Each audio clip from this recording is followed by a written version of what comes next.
खुशियों का खाता। 1 साल की डेटिंग के बाद आखिरकार आज उसकी शादी हो ही गई। अंजलि आज बहुत ज़्यादा खुश थी। उसकी नई ज़िंदगी की शुरुआत थी आज। शादी की सारी रस्में ख़त्म हो गई थी और अंत में एक वेडिंग पार्टी ऑर्गेनाइज़ की गई थी। शादी की कीमती से कीमती तोहफे उन्हें मिले थे, लेकिन माँ ने कुछ अलग ही तोहफ़ा अंजलि को दिया था। माँ ने अंजलि को एक नई बैंक की पासबुक दी और कहा, बेटा, यह सेविंग अकाउंट मैंने तुम्हारे नाम पर खोला है और इसमें 1 लाख जमा कर दिए हैं। माँ ने आगे कहा, मेरी प्यारी बेटी, इस पासबुक को लो और इसे अपनी शादी की उन खूबसूरत यादों की तरह रखो जो तुम्हें ज़िंदगी भर याद रहेगी। जब जब कुछ अच्छा और यादगार तुम्हारी ज़िंदगी में घटे तो इसमें कुछ रकम जमा कर दिया करना, और यह रकम किस कारण से जमा कर रही हो वो ज़रूर मेंशन करना। जितनी ज़्यादा खुशी का दिन होगा उतने ज़्यादा पैसे तुम इसमें जमा कर सकती हो। पहली राशि मैंने तुम्हारे लिए जमा कर दी है। अब इसे आगे तुम अपने पति के साथ बढ़ाना, और जब कई सालों बाद तुम इसे देखोगे तो तुम्हें पता चलेगा कि तुमने अपने जीवन में एक दूसरे के साथ कितने खुशी के पल साथ में जिए हैं। अंजलि ने बाद में यह बात अपने पति को भी बताई। दोनों को यह सुझाव बड़ा ही पसंद आया और अब वह दोनों ही उस वक्त का इंतज़ार करने लगे जब इस खाते में कुछ पैसे जमा करा पाए। महीनों बाद उनकी पासबुक कुछ इस तरह से दिखने लगी। 19 जनवरी 10,000। शादी के बाद पति का पहला बर्थडे मनाया। 27 फरवरी 20,000। पत्नी को नौकरी मिली। 25 मई 20,000। वेकेशन शिमला में। 3 जून 50,000। पत्नी प्रेग्नेंट हुई। 22 जुलाई 40,000। पत्नी को प्रमोशन मिला। और ये सिलसिला आगे बढ़ता रहा। पर जैसे जैसे समय बीतने लगा, साल बढ़ते लगे, दोनों में झगड़े होने लगे। छोटी छोटी बातों पर वे अक्सर एक दूसरे के साथ बहस करते, कभी कभी बिना बात के ही झगड़ा करने लगते। धीरे धीरे दोनों के बीच बातें बंद हो गई। वह दोनों ही अब अपने शादी के फैसले पर पछताने लगे। दोनों को ही ऐसा लगने लगा कि उन्होंने दुनिया के सबसे घटिया इंसान से शादी की है।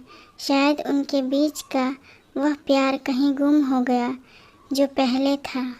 एक दिन अंजलि ने अपनी माँ से बात की। माँ, अब हम साथ नहीं रह सकते। हम दोनों ने ही यह फैसला लिया है कि अब तलाक लेकर अलग हो जाए। मुझे समझ में नहीं आ रहा है कि मैंने ऐसे इंसान के साथ शादी करने का फ़ैसला कैसे लिया था। उसकी माँ ने कहा, बिल्कुल, इसमें कोई बड़ी बात नहीं है। तुम वही करो जो तुम्हारा दिल कहता है। अगर तुम दोनों ही साथ नहीं रहना चाहते तो अलग होने में ही भलाई है। लेकिन उससे पहले एक काम करो। तुम्हें वह पासबुक याद है जो मैंने तुम्हें तुम्हारी शादी के दिन दी थी? सबसे पहले उस खाते में जमा सारे पैसे निकालो और उन्हें खर्च कर डालो। तुम्हें ऐसी कमज़ोर शादी का कोई भी रिकॉर्ड नहीं रखना चाहिए। अंजलि अपने माँ की बात से सहमत थी, इसलिए वह वहाँ से सीधे बैंक चली गई और बैंक में लाइन में लग गई ताकि उसे अकाउंट को बंद करवा सके। जब वह लाइन में खड़े होकर इंतज़ार कर रही थी, तब उसने एक नज़र उस पासबुक के अंदर लिखे रिकॉर्ड पर डाली। उसने पढ़ा और पढ़ती गई वह सारी खुशियाँ, आनंद के पल जो उसने अपने पति साथ जिए थे, सब उसकी आंखों के सामने आ गए और उसकी आंखों में आंसू आ गए। वह तुरंत वहाँ से निकल अपने घर पहुँची। अंजलि ने घर पहुंचकर सबसे पहले वह पासबुक अपने पति के हाथों में रखी और बोली कि तलाक लेने से पहले इस खाते में जमा सारे पैसे खर्च कर दो और इस खाते को बंद कर दो। अगले दिन पति बैंक गया और खाता बंद कराने के लिए लाइन में लगा। जब वह लाइन में अपना नंबर आने का इंतज़ार कर रहा था, उसने एक नज़र उस पासबुक पर डाली। पासबुक के अंदर लिखे रिकॉर्ड को पढ़ा और पढ़ते ही गया। भूतकाल में अपनी पत्नी के साथ जिए वह खुशियों के पल, वह सुंदर यादें, वह प्यार के पल उसकी नज़रों के सामने किसी मूवी की तरह चलने लगे। थोड़ी देर बाद वह भी बैंक से निकला और सीधे घर पहुंचा। घर पहुंचकर पासबुक उसने अंजलि के हाथ में रख दी। अंजलि ने जब उस पासबुक को खोल कर देखा, उसमें एक नई एंट्री 10 लाख की थी और उसके कारण के रूप में लिखा था, यह वह दिन है जब मुझे यह एहसास हुआ कि मैं तुमसे कितना प्यार करता हूँ और यह भी कि तुमने मेरी ज़िंदगी में कितनी खुशियाँ लाई हैं।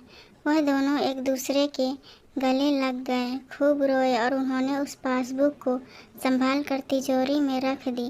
दोस्तों, ज़िंदगी में गिरना कोई बड़ी बात नहीं है। जब आप किसी भी कारण से गिरते हो तो आपको हमेशा कहाँ गिरे हो उससे ज़्यादा गिरने से पहले आप कहाँ थे वह याद रखना चाहिए। गलतियों को सुधार कर आगे बढ़ने का नाम ही तो ज़िंदगी है।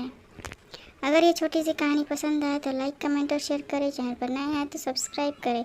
इस कहानी को सुनने के लिए बहुत बहुत धन्यवाद।